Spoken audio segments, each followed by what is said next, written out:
Hi friend, welcome back to my YouTube channel. तो previous video में हम देख चुके हैं कि सेल क्या होती है। बेसिकली कहा जाए तो सेल एक smallest structural and functional unit होती है हमारी बॉडी की, जिससे मिलकर हमारी बॉडी बनी होती है। तो बहुत सी प्रकार की सेल्स होती हैं, उन्हीं से मिलकर हमारी क्या बनती है, बॉडी। तो जो देखा जाए तो जो सेल है, सेल में विशेष प्रकार के ऑर्गन्स भी तैरते रहते हैं, मतलब प्रेजेंट होते हैं। ठीक है, जैसे क्या क्या हो गया, माइटोकॉन्ड्रिया हो गए, राइबोसोम हो गया, एंडोप्लाज्मिक रेटिकुलम हो गया, गोल्गी अपरेटस हो गया, न्यूक्लियस हो गया। तो जो ऑर्गन्स प्रेजेंट हैं उसी में से हम बात इस वीडियो में करेंगे न्यूक्लियस कि आखिर ये न्यूक्लियस क्या होता है, इसका क्या वर्क होता है। तो चलिए हम देखते हैं। तो फर्स्ट ऑफ ऑल हम देखें तो जो सेल है, ये हमारी मान लो सेल है। अब ये ठीक से तो नहीं बन पा रही है, वैसे ये हमारी सेल है। एंड सेल के अंदर प्रेजेंट क्या होता है, न्यूक्लियस, वो होता है सेंटर में प्रेजेंट।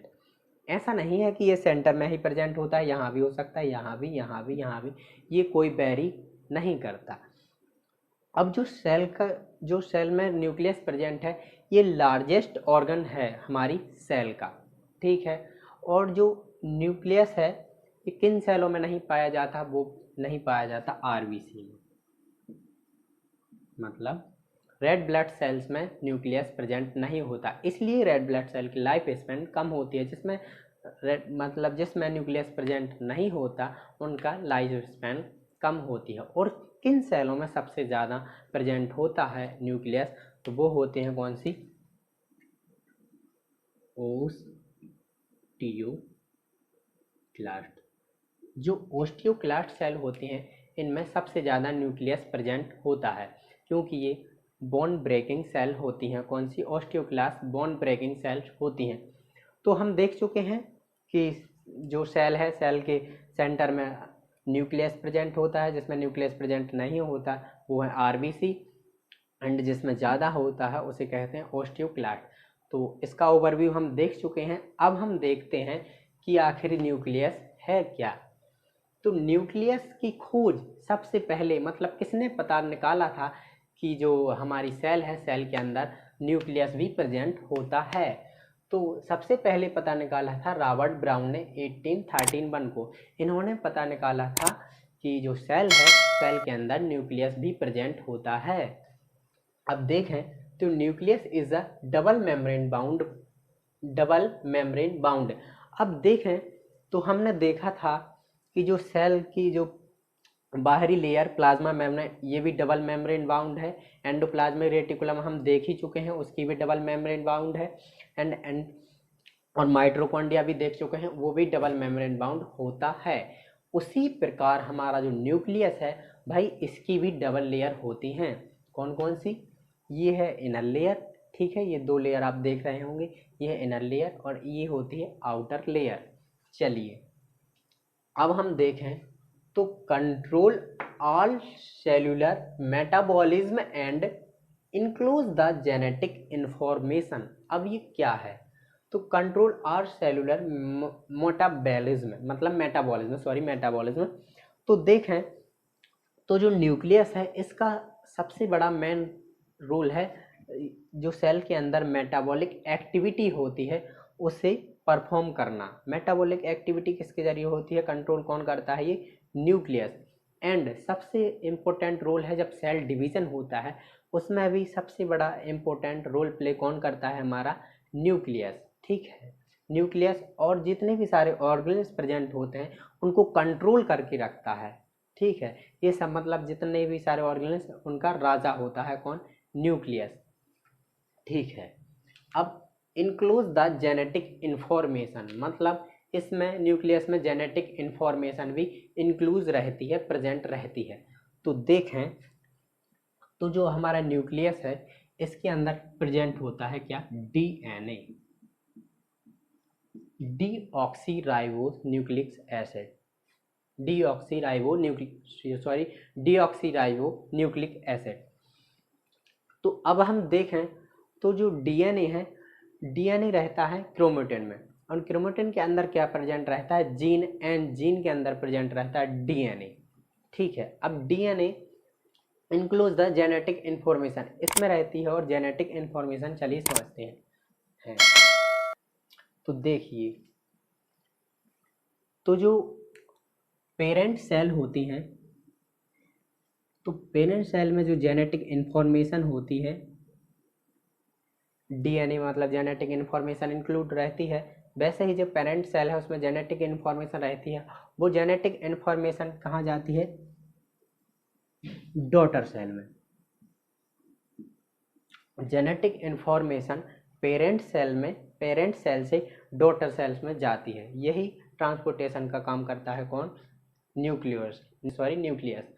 अब हम देखें तो जो कहने नहीं लगते कि तुम्हारे गुण तुम्हारे पापा से मिलते जुलते हैं, कोई भी बोलने लगता है तुम्हारे गुण तुम्हारी मम्मी से मिलते हैं, तो ये किसकी वजह से होता है? जेनेटिक इंफॉर्मेशन की वजह से। क्योंकि डीएनए क्या करता है, जो जीन होते हैं वो पेरेंट सेल से मतलब माता पिता से किस में आ जाते हैं? बच्चों में। तो वो इस वजह से होता है। अब हम देखें तो जेनेटिक इंफॉर्मेशन हो गई, ठीक है। कंट्रोलर और डायरेक्टर ऑफ सेल, अब ये कंट्रोल करके रखता है ऑर्गेनेल्स को, जितने भी प्रकार हैं, ये उनका डायरेक्टर ही कहलाता है, ठीक है। Control heredity, growth, metabolism, and ये ग्रोथ जो भी ग्रोथ होती है एंड मेटाबॉलिज्म होता है वो तो करता ही है क्या? न्यूक्लियस। एंड बात करें हम हेरिडिटी, अब ये आप पूछेंगे कि हेरिडिटी क्या है? तो हेरिडिटी क्या कहलाती है? जो जेनेटिक इन्फॉर्मेशन है पेरेंट सेल से, जो जेनेटिक इन्फॉर्मेशन किसमें? पेरेंट सेल से डॉटर सेल में आ रही है, इस ट्रांसपोर्टेशन को ही हम क्या कहते हैं? हेरिडिटी।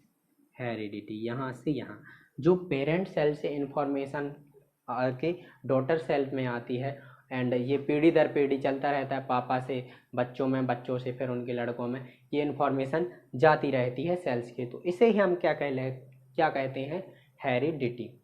इसे हम क्या कहते हैं? हेरिडिटी। चलिए, अब ये सब तो हमने देख लिया। अब हम बात करते हैं न्यूक्लियस के स्ट्रक्चर की, कैसा इसका स्ट्रक्चर होता है। वैसे तो ऐसे आप देख पा रहे होंगे, चलिए अब हम इसका नामकरण रख देते हैं।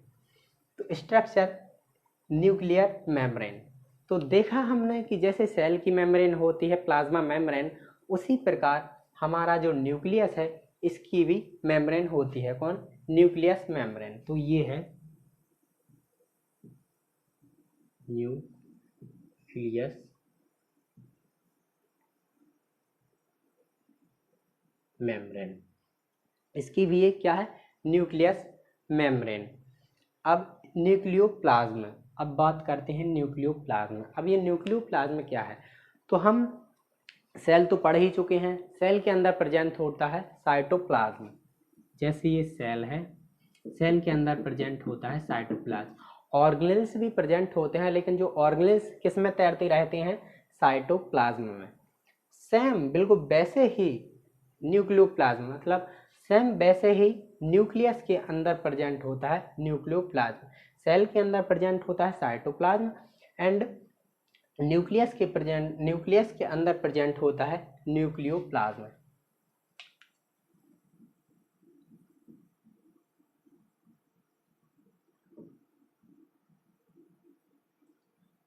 न्यूक्लियोप्लाज्म इसके अंदर प्रेजेंट होता है न्यूक्लियोप्लाज्म। एंड अब हम देखें क्रोमोटिन। तो क्रोमोटिन क्या है? जो आप ये थर्ड लाइक स्ट्रक्चर देख पा रहे होंगे, ये ऐसा ऐसा समझ में नहीं आ रहा होगा कि ये क्या बना है, तो यही है क्या? क्रोमोटिन। अब क्रोमोटिन क्या है? तो क्रोमोटिन में प्रेजेंट होते हैं क्या? जीन, ठीक है। इसमें प्रेजेंट होते हैं जीन, और जीन में प्रेजेंट होता है डीएनए। और डीएनए क्या है? डीएनए एक जेनेटिक इंफॉर्मेशन मतलब ट्रांसपोर्टेशन का काम करता है, ठीक है। ये भी देख लिया। अब न्यूक्लियोलस, अब ये न्यूक्लियोलस क्या है? तो देखिए, जैसे कि सेल के अंदर न्यूक्लियस प्रेजेंट होता है, वैसे ही हमारा न्यूक्लियस के अंदर भी न्यूक्लियोलस प्रेजेंट होता है भैया। इसका भी एक न्यूक्लियोलस है।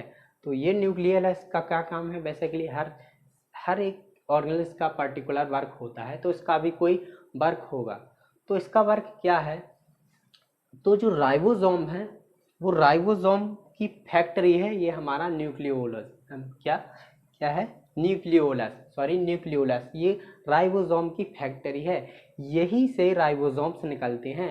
एंड राइबोसोम्स यहाँ से निकलेंगे, राइबोसोम जब यहाँ से निकलेंगे, ठीक है, तो वो जाए राइबोसोम निकल कर क्या करेंगे, प्रोटीन बनाएंगे राइबोसोम्स मिलके, मतलब पेरीन्यूक्लियस स्पेस से एंडोप्लाज्मिक रेटिकुलम में जाएंगे, वहाँ से प्रोटीन का सिंथेसिस करेंगे एंड सिंथेसिस करके गोल्जी बॉडी में जाएगा, गोल्जी बॉडी से ऑल ओवर द बॉडी में। ये इन्फॉर्मेशन कौन करता है, ट्रांसपोर्टेशन का काम राइबोसोम्स करता है।